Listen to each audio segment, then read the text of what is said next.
দেশে একটা এনার্কি সৃষ্টি করার একটা প্রক্রিয়া চলছে।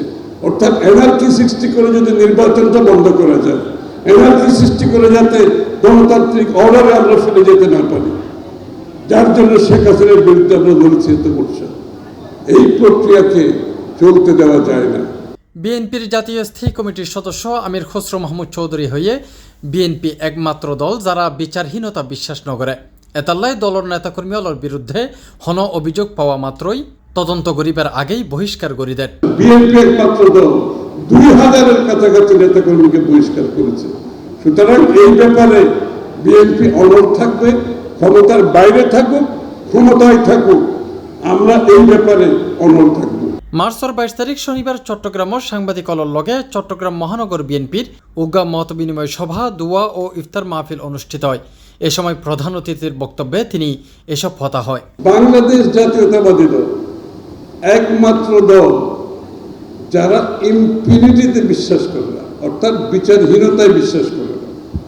এবং যে কারণে আমি আপনাদেরকে পরিষ্কারভাবে বলতে চাই, এই ঘটনার 5ই আগস্টের পরে যতগুলো ঘটনা ঘটেছে এবং যে সমস্ত ঘটনায় বিএনপির নেতাকর্মীদের নাম আসছে, বিভিন্নভাবে পত্রপত্রিকার মাধ্যমে আসছে অথবা কেউ এটা অভিযোগের মাধ্যমে আসছে, এই পর্যন্ত প্রায় 2000 বিএনপির নেতাকর্মীকে বহিষ্কার করা হয়েছে।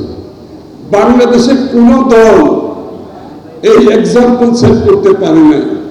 বিএনপি প্রথম দল যারা যেই মাত্র কারোর বিরুদ্ধে কোনো অভিযোগ আসছে, সেটা পত্রিকার মাধ্যমে আসুক, সেটা সরাসরি আসুক, সেটা কম্বলের কারণে আসুক, আমরা বিবেচনা করি নাই, আমরা তাকে দল থেকে বহিষ্কার করেছি এবং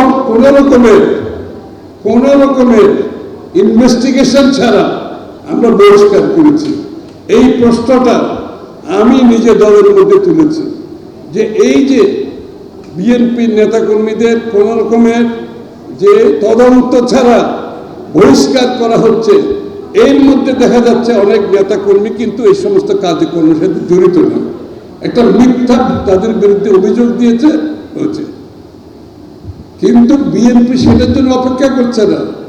বিএনপি তদন্ত করছে পরে, আগে বহিষ্কার। বিএনপির এই কেন্দ্রীয় নেতা আরো হয়ে বাংলাদেশের মানুষ নির্বাচনলাই প্রস্তুত। এছাড়া স্বৈরাচার সরকার পুনর্বাসন লইয়ে সাংবাদিকলয়ে প্রশ্ন করলে তারও উত্তর দেয় তিনি। নির্বাচন গণতান্ত্রিক প্রক্রিয়ায় যাওয়ার জন্য মূল বাহক হচ্ছে জনগণের ভোটে একটি নির্বাচিত সরকার, একটি সংসদ। যারা বাংলাদেশের মানুষের সেই আকাঙ্ক্ষা, সেই মনোবাসনা যেটা জেগেছে, সেটা পূরণকরণের পথটা হচ্ছে একটি গণতান্ত্রিক অর্ডারে গিয়ে একটি নির্বাচিত সরকারের মাধ্যমে সংসদে সরকারের যে পরিবর্তনের কথা আমরা বলছি, সেই পরিবর্তনটা নিয়ে আসা। এই পরিবর্তন করার জন্য আর দ্বিতীয় কোনো পন্থা নাই। এই সময় চট্টগ্রাম মহানগর বিএনপির আহ্বায়ক এরশাদুল্লাহর সভাপতিত্বে অনুষ্ঠানত বিশেষ অতিথি হিসেবে উপস্থিত আছেন চট্টগ্রাম সিটি কর্পোরেশনের mayor doctor Shahadat Hossain. Tafhim Alamgir, C+ TV, Chittagong.